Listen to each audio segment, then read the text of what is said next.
tema de vectores. Este tema, a grosso modo, se compone por los subtemas que ven en pantalla y lo vamos a dividir en dos partes.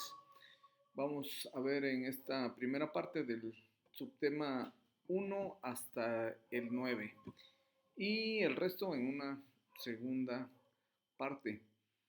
Bien, unidad 3, vectores. Al hablar de masa, temperatura y área o superficie respectivamente, para definirlas basta señalar la cantidad expresada en números y el nombre de la unidad de medida. Por ejemplo, 20 kilos, 35 grados centígrados, 120 metros cuadrados. Estas y otras magnitudes, como la longitud, tiempo, volumen, densidad, frecuencia y otras magnitudes que ya vimos anteriormente en temas pasados en la tabla de magnitudes fundamentales y magnitudes derivadas, eh, todas estas magnitudes se pueden expresar como una magnitud escalar, que será aquella que queda perfectamente definida al indicar solo su cantidad expresada en números y unidad de medida. ¿Ok? No necesitamos más que indicar en este caso. Pero existen otro tipo de magnitudes que son las magnitudes vectoriales. Además de la cantidad expresada en números y el nombre de la unidad de medida, se necesita indicar claramente la dirección y el sentido en que actúan estas magnitudes. ¿Ok? Ejemplo de magnitudes escalares, pues tenemos aquí a estas, ¿verdad? Longitud, tiempo, distancia, aceleración. ¿Cuál va a ser la característica? Que no van a indicar estas dirección ni sentido. Y en el caso de las magnitudes vectoriales, por ejemplo, aquí tenemos como ejemplo el Google Maps.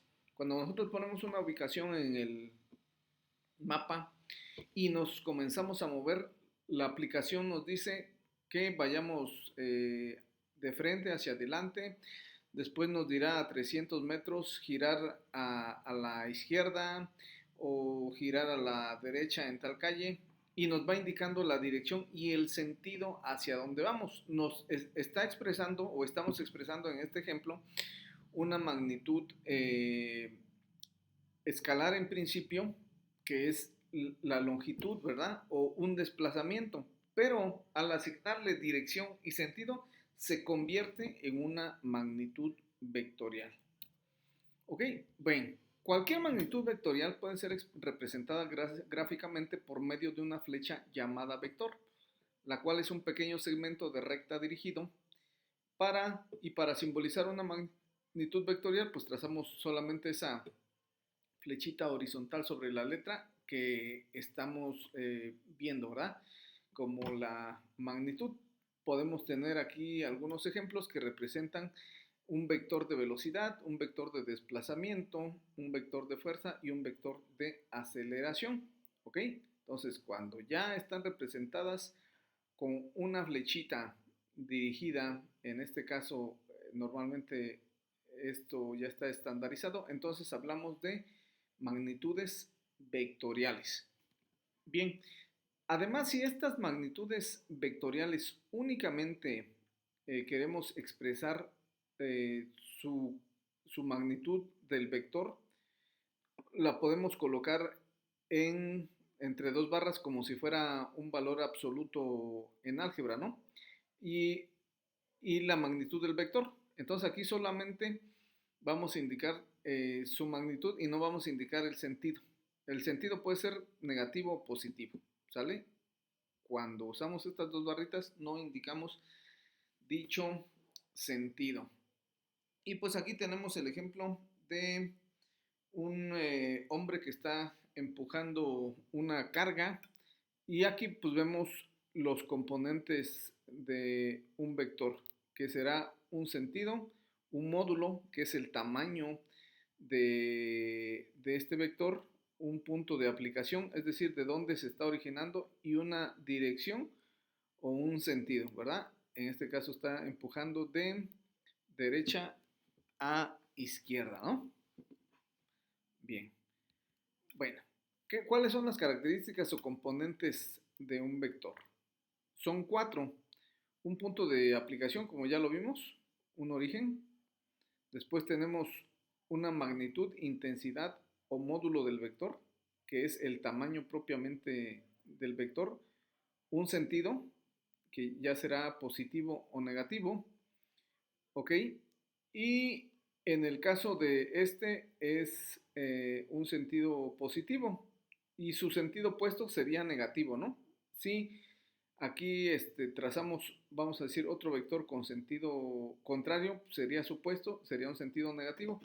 Y la dirección pues señala la trayectoria sobre la cual está actuando este vector y puede ser oblicua, horizontal o vertical, ¿verdad? Y estamos partiendo de representarlo en un plano cartesiano bidimensional, ¿verdad? Que está compuesto por un eje X y por un eje Y. Entonces, pues esta sería la forma de representar un vector de manera básica y general. Ok, las escalas de los vectores. Para representar un vector necesitamos establecer ciertas escalas de acuerdo a nuestras necesidades y de acuerdo a las características del vector. Un vector no se representa de la misma forma en una cartulina o en un plano más grande que en una hoja de nuestro cuaderno, ¿verdad? Y no se diga a tamaños mucho más pequeños que ya usamos otras referencias, ¿no? ¿Ok? Entonces, por ejemplo, si tenemos un vector de una fuerza de 350 newtons representados en una cartulina con una dirección horizontal, como está el caso aquí, es un vector de una fuerza, 350 newtons, está representado en dirección horizontal y con sentido positivo hacia la derecha. Podemos usar una referencia de que un centímetro es igual a 10 newtons. ¿Sí? Así con solo medir y trazar una línea de 35 centímetros ya lo estamos representando en una cartulina. ¿Ok? Sin embargo, si usamos nuestro cuaderno, evidentemente será más pequeño, por lo tanto la escala, que es muy grande, tenemos que reducirla. Y nos vamos al siguiente nivel, por así decirlo, donde representaríamos un centímetro o un centímetro representaría 100 newtons de estos 350. Entonces en nuestro cuaderno, nuestro vector estaría representado por una flecha de 3.5 centímetros de longitud. ¿Ok? Entonces, si multiplicamos por el valor de 100 newtons, estos 3.5 nos darían 350 newtons, ¿verdad? Ok, en general entonces se usan escalas, se manejan escalas para representar estos vectores. Pues las escalas más recomendables que seguramente en algún momento verán tal vez un plano donde se manejan muchas escalas. Y pues lo más convencional es usar una escala 1 a 1, una escala 1 a 10, una escala 1 a 100, una escala 1 a 1000. Por ejemplo, en arquitectura, en el modelismo, se usan mucho las escalas, ¿no? Por ahí pueden ver que dice escala tal. Entonces significa que cada cierta cantidad de unidades del objeto real está representado en el valor del modelo que está representado a escala.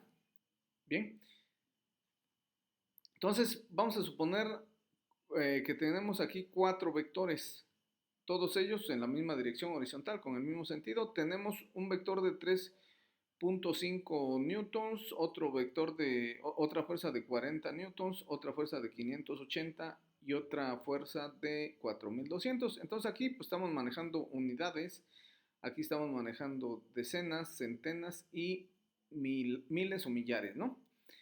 Sí, representamos en este caso para la primera que cada centímetro representa 1 newton, entonces aquí tendremos con 3.5 centímetros representados 3.5 newtons, ¿verdad?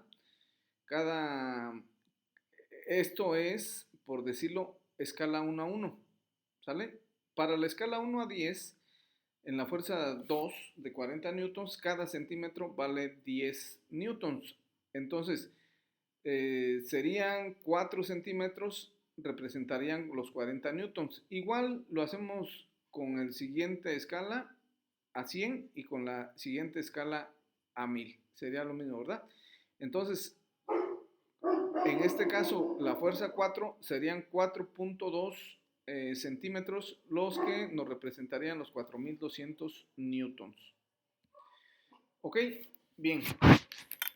Los tipos de vectores que existen básicamente son 4: coplanares, no coplanares, deslizantes y libres. Los vectores coplanares son los que se encuentran en el mismo plano. Ok, hagan de cuenta que este es el plano terrestre. Aquí está vertical, ¿no? Pero vamos, o siendo vertical no importa, ¿no? Siendo vertical así como está, puede ser que este sea una lagartija subiendo en una pared, este puede ser una araña y este puede ser un alacrán, ¿no?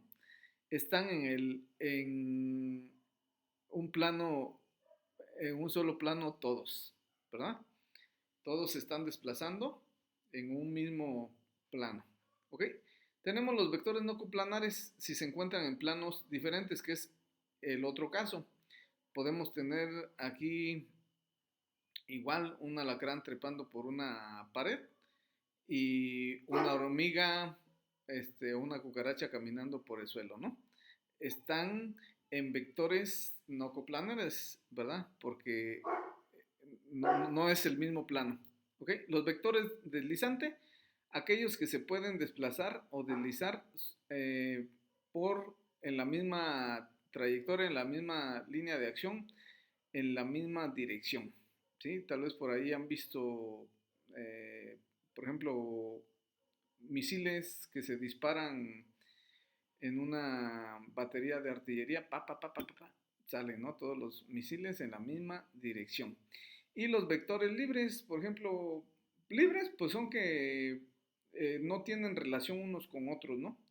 Por ejemplo, sin 4 abejas volando, pues cada una se está moviendo a su voluntad en vectores libres.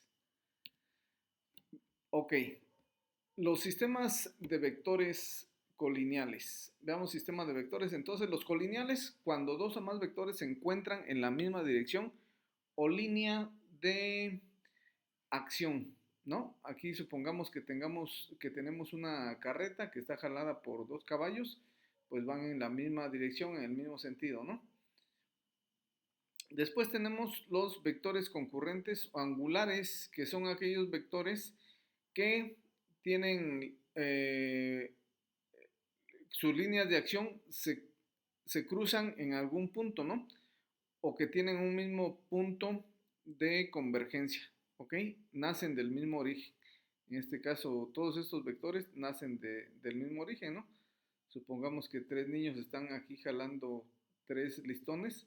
Esto sería un ejemplo de un sistema de vectores concurrentes o angulares. ¿Por qué? Porque concurren en, en el mismo punto A, tienen un punto en común.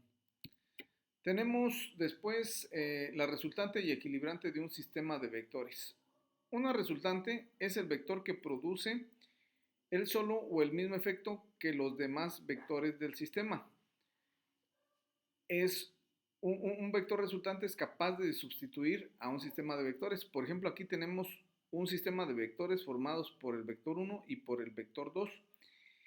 Tenemos a su resultante, que ya veremos más adelante cómo llegamos a esta resultante, pero esta resultante es, dicho de una forma, es el resultado de, en este caso, la sumatoria de estos dos vectores. ¿Ok? Y por otra parte tenemos la equilibrante, que es el vector que es capaz de cancelar el vector resultante de un sistema de vectores. ¿Sale? Supongamos aquí que tenemos una lona que estamos para poner una sombra, supongamos que este es su lado, supongamos que esto es cuadrado perfectamente, y cuando tensamos esta lona, vamos a suponer que aquí la sujetamos a dos árboles, pues para que haya un punto de equilibrio tiene que haber una equilibrante, ¿verdad? Entonces tenemos que poner una cuerda que ate esa lona donde su punto de equilibrio sea cero, que contrarreste este equilibrante a esta resultante que resulta de sumar estas dos fuerzas, ¿sale? Entonces la equilibrante cancela el vector resultante. Bien.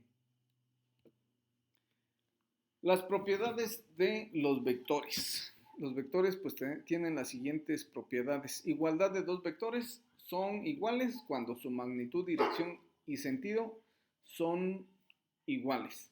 ¿Sale?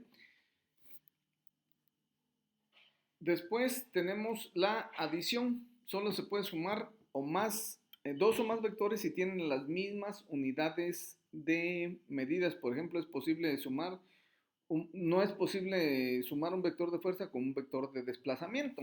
Es como si eh, podemos sumar medio kilo de manzanas a un kilo de manzanas, pero no podemos sumar un kilo de manzanas a medio kilo de peras. ¿Sí? Es básicamente lo mismo. El negativo de un vector es aquel vector que sumado al vector A da como resultado un vector igual a cero. Entonces supongamos que tenemos aquí un vector A positivo. Al sumarlo a un vector negativo nos dará como resultado un cero. Regresando al punto, es como si tuviéramos el ejemplo aquí del equilibrante, ¿no? Tenemos un vector A positivo con un vector A negativo, se van a cancelar, ¿verdad? Y su resultado será cero. Entonces, el negativo de un vector tiene la misma magnitud, dirección y que dicho vector, pero su sentido es contrario. Esa es la característica del negativo de un vector. La siguiente propiedad, la ley conmutativa de la adición de vectores, pues se refiere a que dos vectores los podemos sumar de la misma forma que igual se hace en una suma algebraica. Por ejemplo, tenemos aquí un vector A y un vector B, ¿no?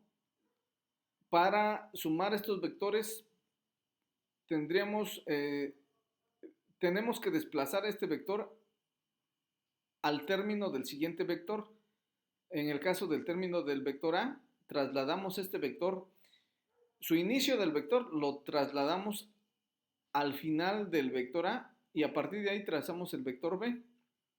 Y del final del vector B trazamos o cerramos, en este caso, este triángulo con el inicio del vector A, estaremos obteniendo su resultante. Entonces aquí sumamos A más B, ¿sale? Estamos siguiendo la misma dirección, A sigue el mismo sentido y el mismo sentido de que el vector B. Y la otra forma de representar la ley conmutativa es que B más A sería que mantenemos nuestro vector A de esta forma y trazamos nuestro vector B y después trazamos el vector A. Si se fijan, trazamos el vector B y aquí es trazado el vector A al final o en la punta de flecha del vector B. Y estamos sumando y vamos a cerrar con el inicio del vector B. ¿Sale? Entonces eso significa la ley conmutativa que obtenemos el mismo resultado o la misma resultante, no importa cómo se acomoden, si A más B o B más A. La siguiente propiedad es la transmisibilidad del punto de aplicación.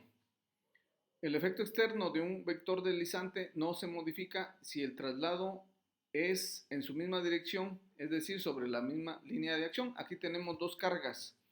Entonces es lo mismo empujar que jalar, ¿sí? Esta carga la jalamos con una fuerza de 600 newtons o si la empujamos del otro lado, el resultado va a ser el mismo. A eso se le llama propiedad de la transmisibilidad. Propiedad de los vectores libres. Los vectores no se modifican si se trasladan paralelamente a sí mismos. ¿Ok? Esta propiedad la vamos a usar más adelante para la suma de vectores. ¿Ok? Entonces aquí tenemos dos vectores libres. Si trasladamos este vector a y de alguna forma queremos obtener una sumatoria, una resultante, pues el inicio de este o el final de este vector lo trasladamos al inicio del vector 2 y es la forma en que se representa esta propiedad, que pueden ser trasladados siempre y cuando se trasladen de forma paralela, ¿no? Esa es la condición, que se arrastren de forma paralela, ¿sale? Ok, en cuanto ya entrando a la suma de vectores, cuando necesitamos sumar dos o más magnitudes escalares de la misma especie, lo hacemos aritméticamente, como está aquí ejemplificado, ¿no? 2 kilos más 5 kilos, 20 metros cuadrados más 10 metros cuadrados, ¿ok? Bien. Sin embargo, cuando se trata de sumar magnitudes vectoriales, no es de forma directa, ¿sí? Porque aparte de magnitud, se debe de trabajar con la dirección y el sentido, ¿ok? Entonces se usan otros métodos que vamos a ver a continuación. La composición, antes de ver los métodos, veamos la composición y descomposición rectangular de los vectores por métodos gráficos y analíticos. Cuando tenemos un vector trazado en un plano, podemos hacer su descomposición, ¿sí?, en otros vectores. Cuando obtenemos un mayor número de vectores, a esto se le llama descomponer un vector.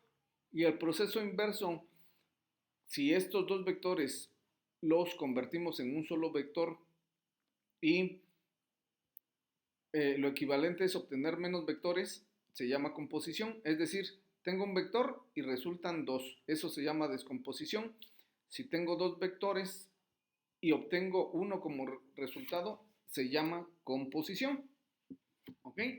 Este proceso de la descomposición se le llama rectangular porque sus componentes pues se forman a partir de un ángulo recto, además de que forman también un rectángulo, ¿no?, para su análisis.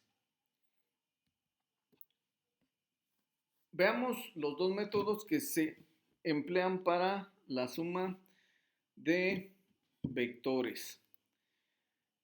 En el caso de esta figura, pues aquí tenemos un vector. Este vector puede ser calculado por dos métodos. El método gráfico, que consistirá en proyectar únicamente hacia los ejes correspondientes, en este caso al eje de la y al eje de la X, vamos a trasladar lo que nos proyecte el término del vector en este caso, ¿no? Vamos a tener una proyección aquí para X y vamos a tener una proyección aquí para Y. Y en este caso, pues para obtener las magnitudes de estas fuerzas en X y en Y, pues únicamente nos vamos a valer de representarlo gráficamente en nuestro cuaderno y medir con una regla, ¿no? Medir la longitud y ya, de esa manera obtenemos estas componentes. Sin embargo, para el otro método, el método analítico o el método matemático, para calcular estas componentes rectangulares nos vamos a basar en las funciones trigonométricas que se derivan del triángulo de Pitágoras. Vamos a utilizar las funciones seno y coseno. Y con este método analítico o matemático, los cálculos pues van a ser más exactos, van a tener una mayor precisión. Vamos a ver un ejemplo a continuación. Bien, vamos a recordar entonces las razones trigonométricas, que es lo que vamos a analizar es este vector, es nuestro vector de estudio. Y bueno, pues aquí tenemos hipotenusa, cateto adyacente, cateto opuesto, ¿sale?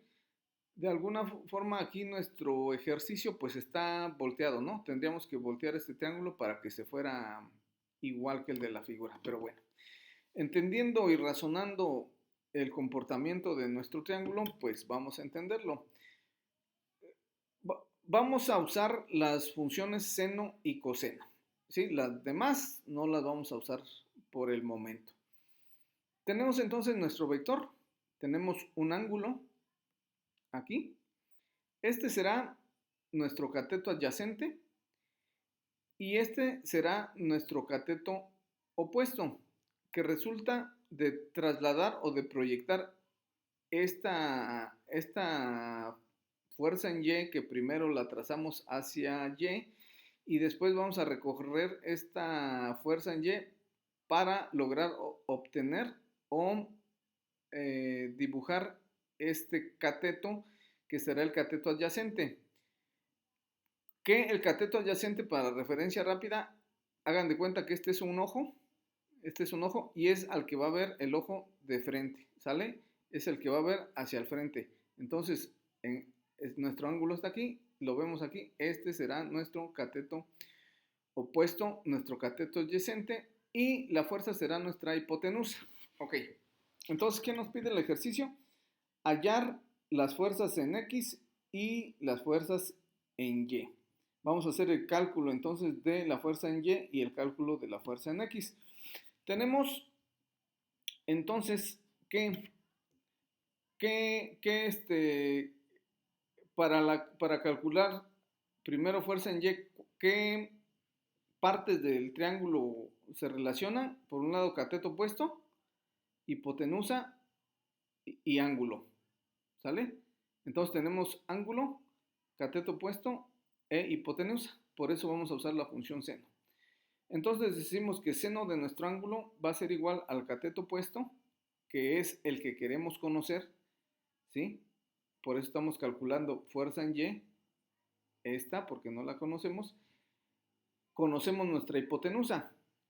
Entonces, a partir de esta fórmula, seno de nuestro ángulo, nuestra fuerza en Y quedará de esta forma y nuestra fuerza o resultante, si está dividiendo, va a pasar multiplicando. Entonces, fuerza en Y será igual a la fuerza de 40 newtons que va a multiplicar al seno de nuestro ángulo, ¿ok? De nuestro ángulo. Entonces, aquí nuestra fuerza es de 40 y aquí es importante que nuestra calculadora científica la tengamos en grados, porque hay tres formas de tener la calculadora, ¿no? En grados, radianes y coordenadas rectangulares. Entonces, aquí es importante que tengamos nuestra calculadora en grados, si no, no nos va a dar el resultado exacto. Vamos a tener resultados erróneos, ¿ok? En inglés debe de aparecer la función como degree, ¿ok? Bien, entonces pues simplemente decimos que la fuerza vale 40 y va a multiplicar al seno del ángulo en cuestión, de este ángulo, y nos va a dar como resultado 20 newtons, ¿sale? Y de esa manera ya calculamos la fuerza en Y. Ahora, para la fuerza en X, vamos a usar la otra fórmula. ¿Cuál es la fuerza en X? Esta, que va a relacionar al cateto adyacente con la hipotenusa y con el ángulo, ¿sí? ¿Cuál función trigonométrica nos ayuda con eso? Será esta, cateto adyacente, hipotenusa y coseno del ángulo. Entonces, trabajamos con el coseno, únicamente repetimos nuestra fórmula, va a quedar nuestra f de x sobre la fuerza, ¿no? Es decir, este cateto adyacente es el que quiero conocer, que aquí le estoy denominando f de x. Y pasa lo mismo, la fuerza o la resultante está dividiendo, va a pasar multiplicando.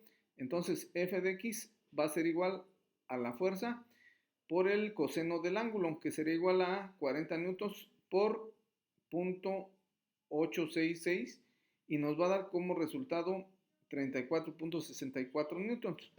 ¿Sale? Bien. Entonces, si nos damos cuenta, aquí para f de x tenemos, esto fue en el cálculo gráfico, 34 newtons, pero recordemos que el método analítico nos ayuda a hacer cálculos más exactos y comparado con el método gráfico, aquí fueron 34.64, aquí fueron 34, ¿sale? Aquí hay mayor precisión, mayor exactitud. Y en el caso de la fuerza en Y, vamos a hacer el cálculo, nos da 20 exactos, ¿sale? Nos da 20 exactitos. Y aquí está. ¿Ok? Entonces, pues de tarea para ustedes, aquí rápidamente, aquí hay un pequeño error en en estos cálculos.